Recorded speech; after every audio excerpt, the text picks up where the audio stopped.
Olá, estudantes da segunda série, sejam todos bem-vindos, sejam todas bem-vindas. Eu, professor Paulo Brito, Kelvin, nosso intérprete, tudo bem, Kelvin? Vamos conversar com vocês, vamos fazer um bate-papo sobre a independência do Brasil, a consolidação dessa independência que ocorreu no ano de 1822, o reconhecimento internacional dessa independência e a organização do Estado brasileiro, com Dom Pedro I sendo nosso imperador. Vamos dar uma olhadinha nos objetivos de aula, compreender o processo de formação do Estado brasileiro pós-independência, né? A formação do Estado brasileiro, a formação da identidade nacional, né? Afinal de contas, rompemos com Portugal, vamos agora formar um novo país e a necessidade também de uma identidade nacional. E analisar as principais características da nossa primeira Constituição, a Constituição de 1824, né? Um país, ao se tornar independente, precisa ter um código de leis, né? De direitos e deveres. E nós vamos ter a nossa primeira Constituição. Mas e aí, galera? Você lembra quem, como ocorreu a proclamação da independência?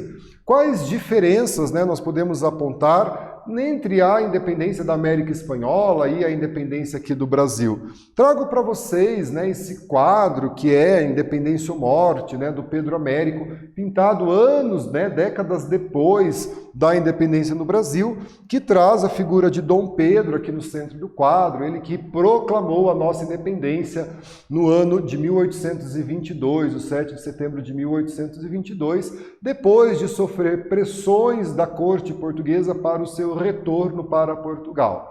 Lembrem, né? Dom João VI volta para Portugal, deixa Dom Pedro como príncipe regente do Brasil, as pressões portuguesas para que Dom Pedro I retornasse, ele decide ficar no Brasil e em setembro de 1822 ele proclama a independência do Brasil, né? No mesmo contexto histórico da independência de outros países da América, como Argentina, Chile, México, Uruguai, também se tornam independentes neste período, né? Nós rompemos com Portugal e os outros países, né, da América, grande parte deles rompe com a Espanha. Nós vamos ter uma monarquia, a América Espanhola se organiza em uma república, né? Algumas diferenças para a gente poder pensar nesses processos de independência, né? E o príncipe regente, Dom Pedro I, às margens do rio Ipiranga, lembram do nosso hino, né? Os versos iniciais, ouviram do Ipiranga as margens plácidas. Ele proclama a independência do Brasil a partir dessa pressão das cortes portuguesas. Retornando de uma viagem às margens do rio Ipiranga, ele recebe cartas, né? Cartas da corte portuguesa, do rei de Portugal, Dom João VI, seu pai, exigindo o seu retorno e ameaçando, inclusive, de prisão o nosso príncipe regente se ele não retornasse para Portugal. Também recebe o apoio do José Bonifácio, grande articulador político do século XIX, que incentivava, né, aconselhava Dom Pedro a permanecer, e cartas da sua esposa, a Imperatriz Leopoldina, uma mulher forte, né, importante no primeiro reinado, que também incentivava, aconselhava Dom Pedro I a permanecer no Brasil, e ele então faz a nossa independência no ano de 1822. O Brasil foi a única colônia, né, que virou sede de uma monarquia. Na verdade, o México teve uma monarquia por um curto período de tempo, questão aí de 6, 7 meses, e depois já se torna uma república presidencialista, né? Nas colônias espanholas, houve um enfrentamento com exércitos reais e se constituíram como república. No Brasil, nós vamos ter alguns enfrentamentos, mas não com a mesma intensidade da América Espanhola, né? E aqui os nossos símbolos nacionais, não sei se você conhece essa bandeira é do Brasil Imperial pós-independência, né? E ela foi vigente a partir do dia 1º de dezembro de 1822. Como eu disse a vocês, ao se tornar independente, o Brasil precisa construir a sua identidade. Por exemplo, o hino da independência, né? Segundo a história, Dom Pedro I compôs o hino na tarde do dia 7 de setembro, né? O hino da independência, para que ele fosse executado na mesma noite. A confecção de uma bandeira também, que traz alguns símbolos brasileiros, e a representação da monarquia aqui em cima, né? Então vejam aí esses elementos que compõem essa bandeira, essa identidade do Brasil, o verde e amarelo, né, as nossas cores reconhecidas até os dias de hoje, né? E esses elementos típicos da nobreza, como por exemplo a coroa, né? Então proclamamos a independência, estamos criando a nossa identidade enquanto país, né?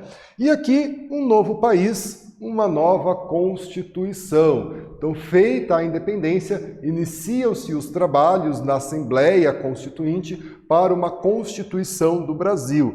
Aqui, né, nós temos a última Constituição do Brasil, né, promulgada em 1988, e aqui a primeira Constituição do Brasil, outorgada por Dom Pedro no ano de 1824. Vejam a diferença das palavras, hein, galera? Uma Constituição foi promulgada em 1988, a de 1824 ela foi outorgada, e a gente vai entender o que isso significa. Ao longo da sua história, o Brasil já teve 7 constituições, né? Ao longo aí, a partir de 1822. Beleza? E aqui a pós-independência, né? Então essa independência ela foi resultado de um longo processo que não foi tão pacífico assim. É claro, nós não tivemos os mesmos enfrentamentos que alguns países da América Espanhola teve com as cortes europeias, com os exércitos reais. Nosso processo de ruptura, né? Ele foi um processo que houve sim algumas batalhas, né? Para que houvesse esse reconhecimento da independência. Após o 7 de setembro de 1822, tropas leais à coroa portuguesa não aceitaram a independência do Brasil e elas tiveram que ser vencidas e expulsas do Brasil em várias províncias, principalmente no Nordeste. E aqui, né, a Batalha de Genipapo, né, que reuniu ali soldados da província do Piauí, Maranhão, Ceará, para expulsar forças pró-Portugal, forças que defendiam os interesses de Portugal. Então aqui a Batalha do Genipapo, que aconteceu no atual estado do Piauí, para expulsar essas forças portuguesas, né? E aqui o reconhecimento da nossa independência. O primeiro país a reconhecer a independência do Brasil foram os Estados Unidos, com base na doutrina Monroe, né? E aí a gente tem toda uma questão política por trás da doutrina Monroe, né? O presidente dos Estados Unidos, né, James Monroe, vai fazer um discurso em que ele defende a América para os americanos, que a gente entende a América para os norte-americanos, né? Eles não queriam uma intervenção europeia aqui na América, é o contexto do imperialismo, né? Então os Estados Unidos está de olho no mercado consumidor, matéria-prima, mão de obra aqui na América e a intervenção, né, política e econômica dos Estados Unidos aqui no continente. Portugal só reconheceu a nossa independência em 1825, pressionado pela Inglaterra, né? E o Brasil teve que pagar uma indenização para Portugal, um caso raro na história da América, em que um país indeniza sua ex-metrópole ao conseguir a sua independência, e nós pagamos 2 milhões de libras esterlinas, que nós não tínhamos. Fizemos um empréstimo com a Inglaterra para pagar, então, essa indenização a Portugal, né? A Inglaterra reconhece a nossa independência em 1827, o ano 1827, em troca exigiu a extinção do tráfico de escravos, né? Não que a Inglaterra fosse um país sufragista e defendesse o fim da escravidão como algo, né, humanitário. Ela estava interessada mesmo, era na formação de mercado consumidor para os seus produtos, haja visto que a Inglaterra vivia o auge da Revolução Industrial, né? E a renovação, por mais de 15 anos, né, do Tratado de Comércio de 1810. Então vejam aí, né, as relações de poder, as relações econômicas, de trabalho, que foram envolvidas nesse processo de consolidação do Estado brasileiro. E aqui eu trago uma atividade para vocês, olha lá, hein? Quais eram os interesses dos Estados Unidos e da Inglaterra ao reconhecerem a independência do Brasil? Responda a atividade, a gente já faz a correção.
Galera, vamos corrigir a atividade, né? Qual era, portanto, né, os interesses dos Estados Unidos e da Inglaterra ao reconhecerem a independência do Brasil? Trago aqui a resposta, né? Tanto os Estados Unidos quanto a Inglaterra estavam interessados no potencial comercial do Brasil, né? O Brasil representava um importante mercado consumidor e fornecedor de matéria-prima tanto para os Estados Unidos como para a Inglaterra. Portanto, né, eles desejavam garantir a influência no recém-independente Brasil, nessa nação recém-independente. Beleza? Então aqui a formação de um Estado. Eu disse a vocês a necessidade de uma Constituição, né, do nosso Código de Regras de Lei. Então ali no ano de 1823, em maio de 1823, a Assembleia Nacional Constituinte começa a se reunir, a preparar os trabalhos para a produção de uma Constituição para o Brasil. E esses trabalhos, eles são conduzidos por Antônio Carlos de Andrade Silva, irmão do José Bonifácio, vocês se recorda, né, do articulador político, né, da permanência de Dom Pedro no Brasil, José Bonifácio, e ele vai então iniciar esses trabalhos, vai escrever, né, sobre essa Constituição, e ali começam os conflitos, né? O Antônio Carlos de Andrade Silva, ele se baseia, né, ele é influenciado pelas ideias iluministas do liberalismo, de limitar o poder do rei, né, de ter aí alguma liberdade de comércio, né, que o Estado não deve intervir na economia, uma limitação do poder de Dom Pedro, e é claro que isso vai entrar em choque com as pretensões de Dom Pedro I. E ali a gente tem nessa imagem do Antônio Carlos de Andrade Silva, né, irmão do José Bonifácio, essas duas figuras, né, importantes na política do século XIX. E diante desse impasse, né, Dom Pedro percebe que a Constituição vai limitar o poder do rei, né, vai limitar o poder de Dom Pedro. E a gente tem um episódio conhecido como Noite da Agonia, né, dia 12 de novembro de 1823. Dom Pedro I ordena, né, que as tropas cerquem a Assembleia e prendam alguns deputados, né, Entre eles o próprio José Bonifácio, né? Então aqui, ó, tropas do brigadeiro José Manuel de Moraes, que com decreto imperial vai dissolver a Constituinte, né? Vai acabar com a Constituinte, vai paralisar os trabalhos de escrita de uma Constituição, aqui à noite da agonia. E olha só uma atividade para a gente pensar um pouquinho, né? O que motivou o conflito entre a Constituinte de 1823 e Dom Pedro I? Como que esse conflito foi resolvido? Responda e a gente faz a correção juntos.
Pessoal, vamos corrigir, né? O que motivou o conflito entre a Constituinte de 1823 e Dom Pedro I e como este conflito foi resolvido, né? Trago aqui, ó, o conflito ele se deu pela divergência entre a Constituinte e Dom Pedro I.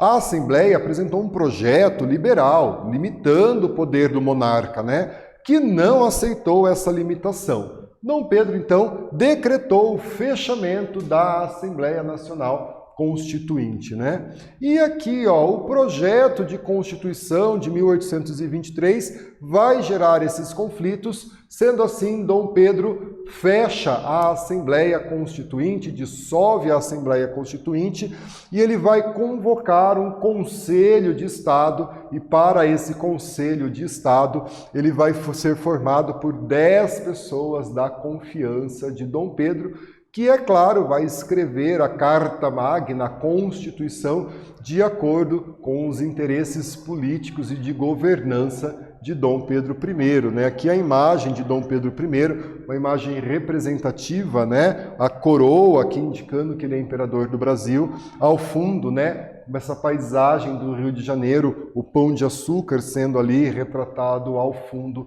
desse quadro, né?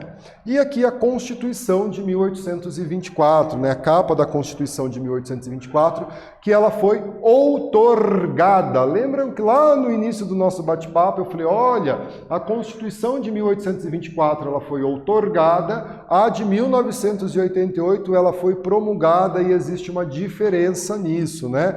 O que significa outorgado? Uma Constituição outorgada significa que ela foi imposta. Ela não foi discutida democraticamente, ela não foi debatida entre os representantes do povo, do Estado, nas assembleias, como foi a Constituição de 1988. A de 1824 ela foi imposta, né? Forçada a aplicação pela vontade do governo, atendendo assim aos interesses de Dom Pedro I. Já uma Constituição promulgada que foi discutida, aprovada por uma Assembleia, pelos representantes do povo. Como houve essa divergência entre a Constituinte que foi dissolvida e com Dom Pedro I, e Dom Pedro I então forma o seu Conselho de Estado e é escrita uma Constituição outorgada à população. E a Constituição, né, vai trazer aí algumas características, como, por exemplo, que o Brasil é uma monarquia constitucional e hereditária, passa de pai para filho, né? O país seria dividido em províncias, cuja os presidentes da província, que equivale ao cargo de imperador, seriam nomeados pelo imperador. Com relação ao voto, o voto seria indireto e censitário, ou seja, não eram todas as pessoas que votariam, precisava ter uma determinada renda para votar e uma renda ainda maior para ser votado nas eleições. O Brasil seria oficialmente um país católico, A religião oficial do Brasil seria o catolicismo, Sendo proibido cultos públicos de outras religiões. Não poderiam outras religiões terem os seus cultos públicos aqui no Brasil, uma vez que nós vamos ser um país católico. E os poderes do Império, eles seriam divididos em 4. Executivo, Legislativo e Judiciário, e acima desses poderes, o poder moderador, exercido por Dom Pedro I, que vai ter plenos poderes. Na prática, é muito parecido com o absolutismo. Tem-se a tripartição dos poderes, Executivo, Legislativo e Judiciário, e acima deles, o poder moderador, que controla todos os poderes, exercido por Dom Pedro I. Pessoal, uma atividade aqui, olha só, a Constituição de 1824 foi outorgada. O que isso significa? Responda a atividade, a gente volta com a correção.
Pessoal, vamos então corrigir a nossa atividade, A Constituição de 1824 foi outorgada, o que isso significa, Dom Pedro não concordou com o projeto liberal proposto pelos constituintes, projeto este que limitava o poder do rei.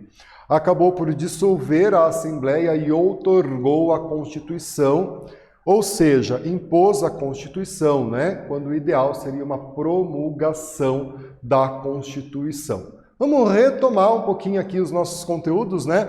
As lutas no pós-independência. Então, embora tenha sido um processo mais pacífico que na América Espanhola, nós tivemos algumas lutas, né, de certas regiões do Brasil, algumas províncias que não reconheciam a autoridade de Dom Pedro, e nós vamos ter algumas lutas pós-independência, principalmente no Nordeste brasileiro. O reconhecimento da independência do Brasil pelos Estados Unidos, pela Inglaterra, por Portugal em 1825, Estados Unidos e Inglaterra interessados no potencial econômico, na exploração econômica e do mercado consumidor do Brasil, né? A Constituinte de 1823 gerou um embate entre os deputados constituintes e o seu projeto liberal, limitando o poder do rei, e as forças de Dom Pedro, que queria, né, o exercício de um poder pleno, né? A dissolução da Assembleia Constituinte e a imposição da Constituição de 1824 por Dom Pedro I.